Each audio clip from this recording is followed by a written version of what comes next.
Assalamualaikum warahmatullahi wabarakatuh. Di sini kami dari kelompok 12 atas nama Misbahul Ramadhani dan Jauhar Rangga Wijaya akan mempresentasikan makalah kami dari mata kuliah Kajian Barat Terhadap Al-Quran yang diampu oleh Bapak Romli MAG. Adapun makalah yang ingin kami bahas di sini mengenai pemikiran Arthur Jeffery.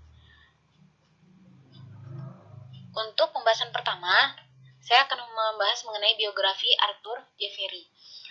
Arthur Jeffery merupakan tokoh orientalis yang lahir di Melbourne, Australia pada tanggal 18 Oktober tahun 1892. Beliau juga merupakan seorang profesor di bidang semiotika bahasa di Universitas Columbia. Nah, adapun pendidikan S1 beliau diraih di University of Melbourne dan mendapat gelar BA. Sedangkan pendidikan S2-nya diraih di Melbourne College of Divinity dan meraih gelar MA.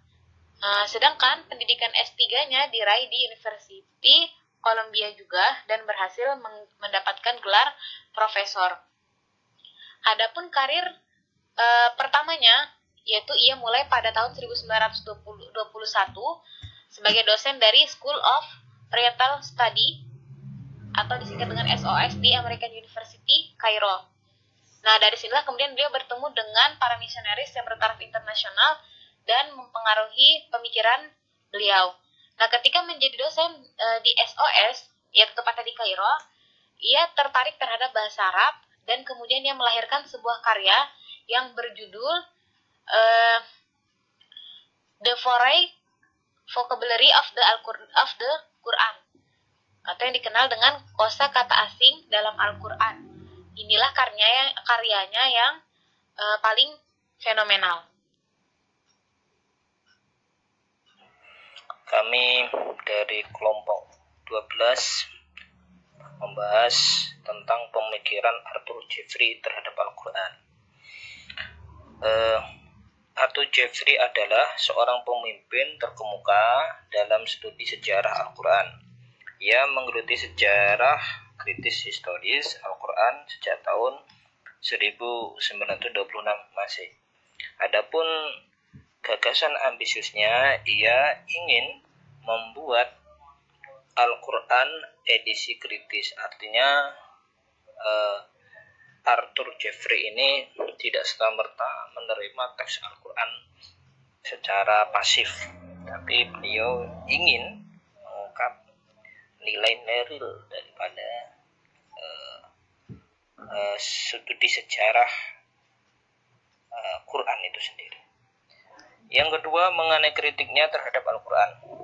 Ia, Arthur Jeffery, menghadap ke arah Al-Quran pada masa Utsman bin Affan. Jadi beliau ingin mengkritiki, mengomentari daripada pembukaan Al-Quran. Ini yang dimulai pada masa Khalifah yang ketiga, yaitu Khalifah Utsman bin Affan yang didukung oleh motivasi politik. Jadi menurut beliau, bahwasanya pembukaan Al-Quran pada era Khalifah Utsman bin Affan itu diwarnai oleh unsur politik. Adapun pemikirannya tentang hal itu, yang A, pembukuan pada masa Utsman atau Mushaf Quran banyak menuai kritik dari orientalis dengan anggapan sangat mungkin ada kecurangan dalam pembukaan Al-Quran pada masa itu. Artinya ada unsur-unsur yang indikasi itu politis, bukan tuntunan daripada agama. Yang B, pembukuan menurut Arthur Jeffery. Yang B, pembukuan Al-Quran yang dilakukan pada masa Khalifah yang ketiga, sahabat Utsman bin Affan, hanya sebagai rekayasa politik beliau.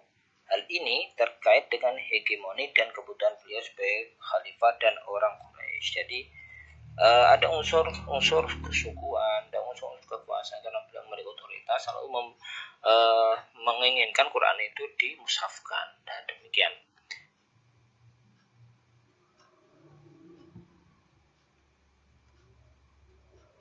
Mengumumkan pemikiran Arthur Jeffery secara parsial, secara perinci. Yang A, tentang pembukuan Al-Quran pada masa kemudian dibantah dengan argumen. Menurut beliau, pembukaan argumen pada masa Khalifah III itu dibantah dengan alasan bahwa Mushaf Utsmani dihimpun terkait dengan teknologi politik beliau untuk mengokohkan kedudukannya dan kedudukan Quraisy, bukan terkait dengan hegemoni dan kebutuhan Utsman sebagai khalifah dan orang Quraisy. Jadi unsur politik yang tadi dijelaskan sebagaimana berikut ini adalah untuk memperkuat kedudukan beliau sebagai penguasa, sebagai khalifah, artinya gitu. Jadi Arthur Jeffrey, seorang orientalis ini menyikapi pembukaan Quran sebagai bentuk penguatan akan kekuasaan sahabat Utsman. Yang B, Khalifah tiga menghapuskan Al-Quran yang ada bukan karena alasan politis, namun untuk menghindari berbagai kesalahan yang akan terjadi pada Al-Quran dan untuk mempertahankan kebenaran autentisitas Al-Quran. Jadi menambahi hal, memang dulu ketika Al-Quran hendak dibuka itu ada berbagai versi penulisan, tata cara penulisan. Nah, di antara versi itu disepakati bahwa versinya adalah Mushaf Utsmani. Nah, seorang orientalis yang bernama Arthur Jeffrey ini menyikapi bahwa pilihan Mushaf Utsmani ini adalah untuk memperkokoh kekuasaan. Maka beliau mengutarakan ini adalah unsur politik. Yang kedua, bahwasanya mengapa kok diputuskan bagi pemakalah mencoba untuk memahami bahwasanya kenapa kok dipilih atau dijatuhkan pilihan Mushaf Al-Quran itu adalah Utsmani, karena itu untuk menyatukan umat. Karena kalau Quran itu nanti bermacam-macam versi, maka akan terjadi perselisihan. Nah, hal ini agar terkikis, agar terkurangi, maka disatukanlah Al-Quran dengan Mushaf Utsmani. Sebagaimana hal ini sesuai dengan semangat kaidah fikih yang berbunyi Darul Mafasid Muqaddamah Ajil Masalih. Ya, ini menghindari kemudorotan, kerusakan itu lebih didahulukan daripada mendatangkan kemaslahatan. Nah, kerusakan di sini adalah perpecahan, dan kemaslahatan adalah persatuan. Maka disatukanlah umat Islam untuk membacakan secara tadi Mushaf Utsmani. Akan tetapi pendapat Jeffrey tersebut juga diadopsi oleh kaum liberal Indonesia seperti Khalil bin Abdul Karim yang mengatakan bahwa pembukaan Al-Quran dalam satu versi Mushaf Utsmani juga membuktikan penerapan hubungan pelanjut negara Quraisy. Jadi ya sekali lagi ini adalah referensi dari Arthur Jeffrey bahwa pembukaan Al-Quran dengan pilihan Mushaf Utsmani adalah untuk memperkokoh eksistensi suku Quraisy, dan ketika itu Utsman sebagai suku Quraisy sebagai seorang pemimpin. Yang B, Sumata Al-Qurtubi mengatakan bahwa seorang cendekiawan Muslim Indonesia mengatakan bahwa dalam konteks ini anggapan Al-Quran adalah suci. Keliru dia. Kesucian yang diletakkan pada Al-Quran juga kata lain adalah kesucian palsu. Tidak ada teks yang secara ontologis suci. Jadi karena pengamatan sejarah demikian tadi, itu maksudnya tidak suci adalah ada keterlibatan manusia, ada istiad manusia yang melingkupinya.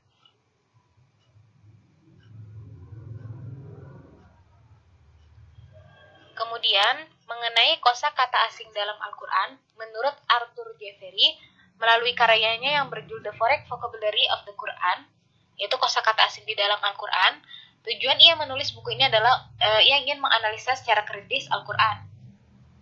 Ia mengklaim bahwasanya tafsir Al-Quran yang diproduksi oleh para mufassir Muslim itu tidak kritis dan belum memuaskan karena tidak memuat pengaruh bahasa asing. Nah, di sini ia berpendapat mengenai kosakata asing di dalam Al-Quran, bahwasanya bahasa Al-Quran itu tidak terlepas dari pengaruh bahasa Utopia, Aramaik, Ibrani, Syria, Yunani kuno, dan Persia, dan lain sebagainya. Nah, ini disebabkan pada zaman Nabi Muhammad, Arab tidaklah terisolasi dari dunia luar. Saat itu, orang Arab sudah berinteraksi dengan budaya lain, seperti Persia, Syria, dan lain sebagainya. Interaksi tersebut secara alami menghasilkan pertukaran kosakata. Kemudian yang kedua, menurutnya Al-Quran itu memiliki kosakata asing atau banyak mengandung kosakata asing. Maka Apabila kita ingin mengetahui kosakata asing yang ada di dalam Al-Quran, kita harus memahami terlebih dahulu Al-Quran itu sendiri.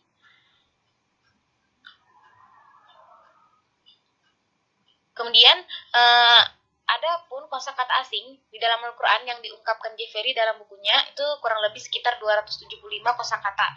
Di antaranya bisa dilihat pada gambar ini. Nah, kemudian selain itu Jeffery juga menggolongkan kosakata tersebut ke dalam beberapa kelompok. Yang pertama, kosakata non-Arab dan non-Semitik seperti zanjabil yang sering diartikan sebagai jahe. Kemudian yang kedua, kosakata non-Arab yang masih menggunakan bahasa Semitik seperti kata Ibrahim atau Idris. Nah, tetapi mengenai kosakata dalam Al-Quran ini, pendapat ulama klasik juga memberikan argumentasinya, seperti Imam Syafi'i, Ibnu Jarir, Abu Ubaidah, dan imam lainnya. Mereka berpendapat bahwasanya tidak mungkin kosakata asing yang ada di dalam Al-Quran itu sama maknanya dengan kosakata yang ada. Justru kosakata asing di dalam Al-Quran itu memiliki hikmah tertentu. Contohnya, sebagai bukti bahwa Al-Quran itu mencangkup pengetahuan orang-orang terdahulu dan sekarang. Selain itu juga menunjukkan tingginya derajat Al-Quran dari kitab-kitab yang diturunkan terdahulu. Nah, sedangkan menurut Ubaidah, Abu Ubaidah, Al-Quran itu juga memiliki kosakata asing. Akan tetapi secara kaidah kebahasaan, kosakata asing tersebut sudah mengalami arabisasi dalam bentuk maupun maknanya. Nah, proses transformasi bahasa ini menurutnya wajar. Karena itulah disebut arabisasi, untuk memperluas bahasa Arab dalam mencangkup makna-makna yang baru dan tidak ada dalam Al-Quran. Nah, sekian makalah dari kami yang telah kami paparkan. Assalamualaikum warahmatullahi wabarakatuh.